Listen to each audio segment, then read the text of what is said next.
Beauty Gold vous présente le journal.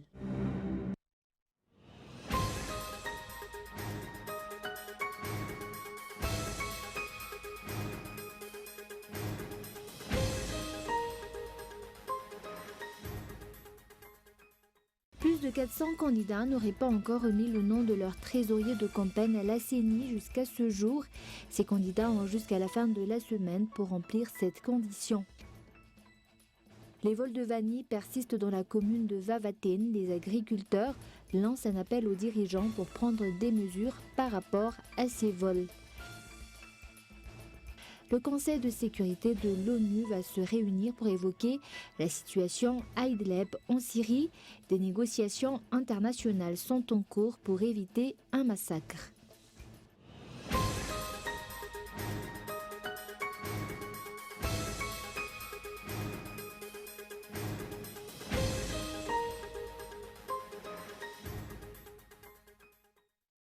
Bonsoir à tous et bienvenue dans cette nouvelle édition du journal en version française sur Cool TV.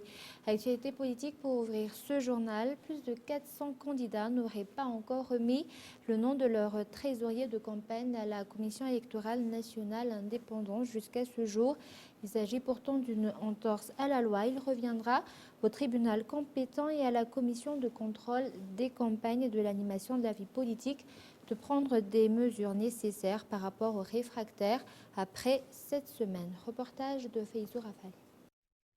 5 jours après l'ouverture officielle de la campagne électorale, plus de la moitié des candidats n'ont toujours pas nommé et remis le nom de leur trésorier de campagne auprès de la Commission électorale nationale indépendante, si cela aurait dû être fait un mois avant l'annonce officielle de la candidature. Ces candidats ont jusqu'à la fin de la semaine pour remplir cette condition, selon la CENI. Les candidats devraient nommer un trésorier de campagne dès la validation de leur candidature par la CENI afin d'assurer la transparence et le respect des normes en matière de gestion du budget de campagne. Nous espérons que ces candidats rempliront cette condition avant la fin de cette semaine. La CENI ne sera pas en charge de surveiller les mouvements financiers de chaque candidat, mais elle doit se charger de la publication du nom de ces trésoriers dans le journal officiel. Il revient au tribunal compétent et à la commission de contrôle des campagnes et de l'animation de la vie politique de prendre des mesures si des plaintes sont déposées à l'encontre de candidats suite à des infractions effectuées par ces candidats. Et actualité économique, cela fait 3 jours que la loi de finances rectificative 2019 est examinée en Conseil des ministres. C'est ce qu'a annoncé la présidence à travers un communiqué. Après cet examen, le chef d'État compte publier une ordonnance pour permettre la mise en application de ce texte. Reportage de Anjarson. D'après l'annonce faite par la présidence au cours de la soirée, cela fait 3 jours que les détails de la loi de finances rectificative de 2019 sont étudiés en Conseil des ministres. Chaque article, chaque paragraphe de ce texte est étudié afin d'assurer une bonne gouvernance. Après l'examen de ce texte, son adoption se fera en Conseil des ministres. Le chef d'État publiera par la suite une ordonnance qui sera envoyée à la Haute Cour constitutionnelle afin que cette dernière valide si cette loi de finances rectificative est conforme ou non à la Constitution de la 4e République. Il faut noter que c'est cette même Constitution qui donne la possibilité au président de la République de légiférer par le biais de l'article 104, puisque les anciens membres de l'Assemblée nationale lui ont délégué ce pouvoir avant la fin de leur mandat. Et comme nous l'avons annoncé dans les titres, après que le tribunal de Touamas n'ait accordé une liberté provisoire à une personne accusée d'être le chef d'un réseau de kidnapping, situation qui a emmené à la suspension de 5 magistrats. Les habitants de la commune de Vavaten ne font pas toujours confiance à la juridiction de Touamas et pour cause, les vols de vanille dans cette commune persistent. Reportage.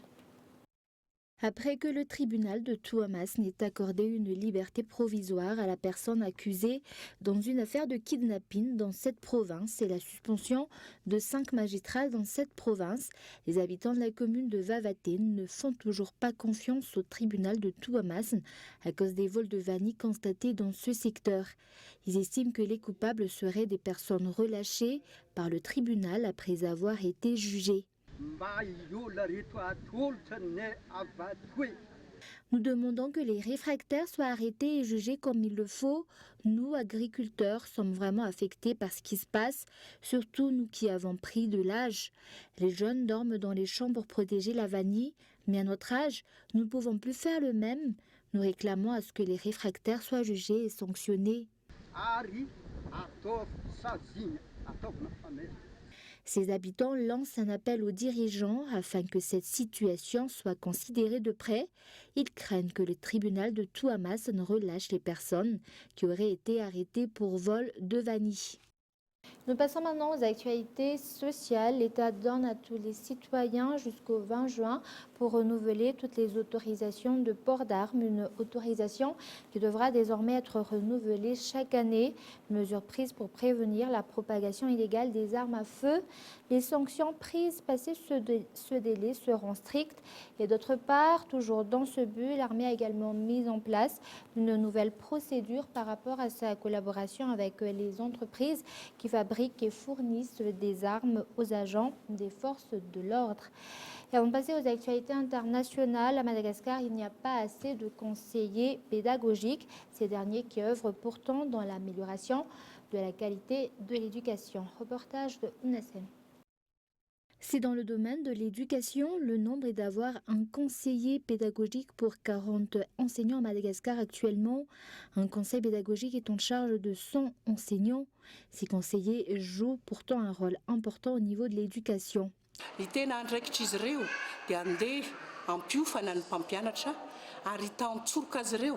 Ils ont pour principale responsabilité de former les enseignants, de les soutenir et d'effectuer un suivi par rapport à l'éducation fournie aux enfants, non seulement aux enseignants mais également aux directeurs d'établissement.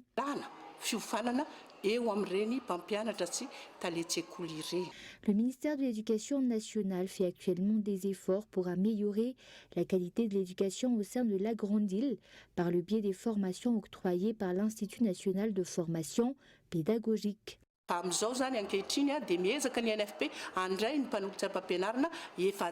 Actuellement, l'INFP essaie de prendre en charge 400 conseillers pédagogiques par an pour couvrir les besoins de la Grande Île et améliorer la qualité de l'éducation.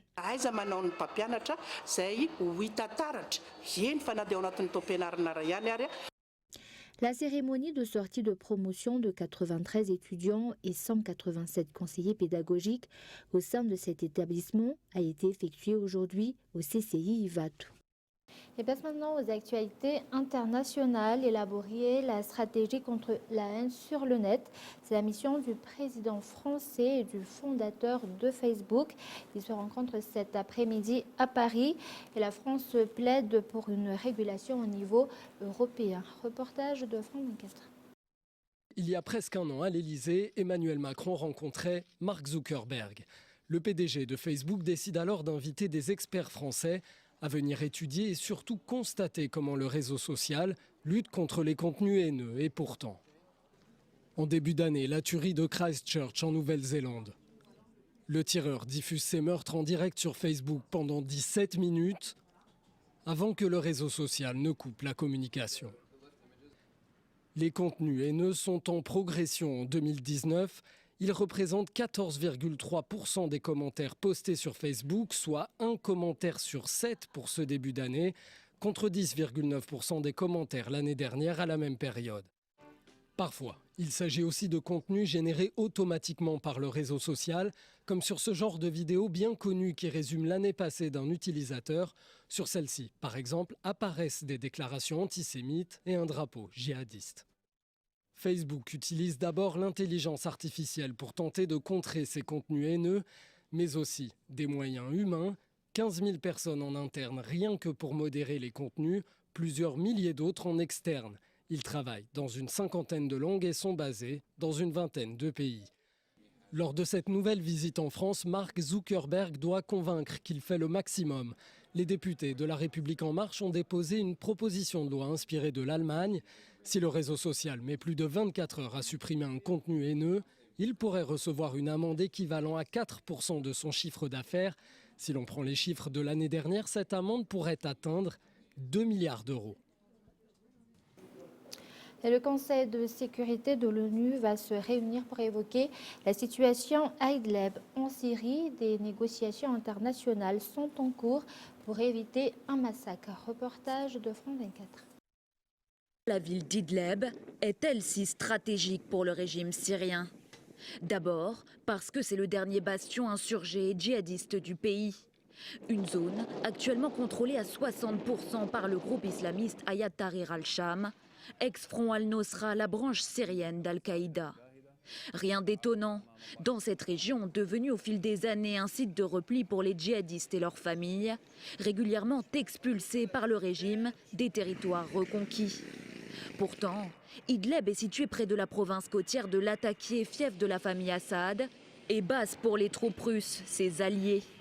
La zone est traversée par un axe majeur de circulation qui relie Damas à Alep. Une route bordée de part et d'autre par des terres agricoles, aujourd'hui exploitée par les factions rebelles et perdue pour le régime.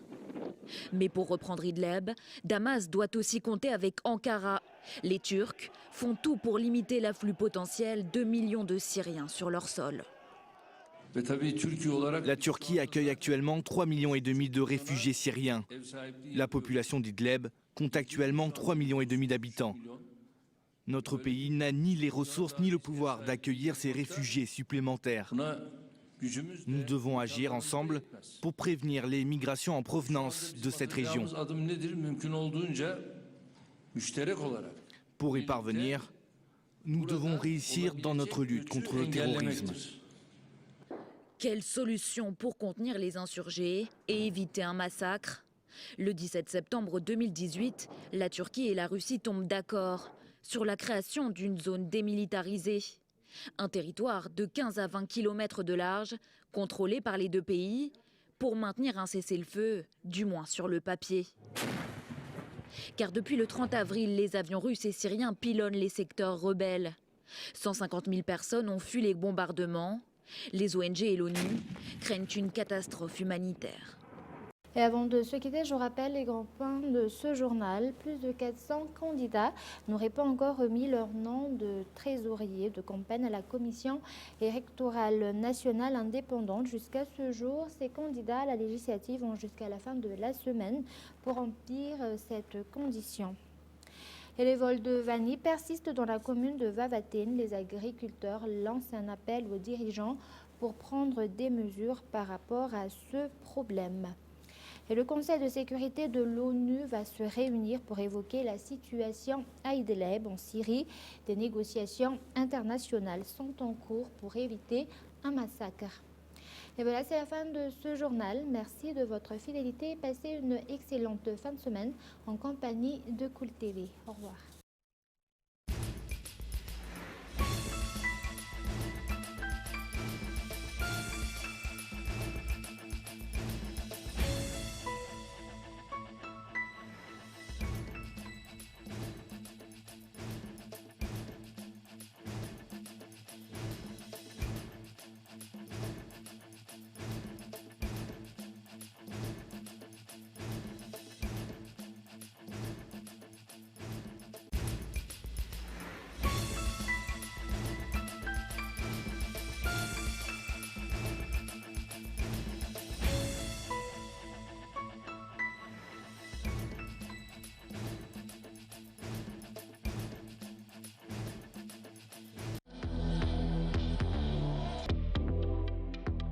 Le journal vous a été présenté par Beauty Gold.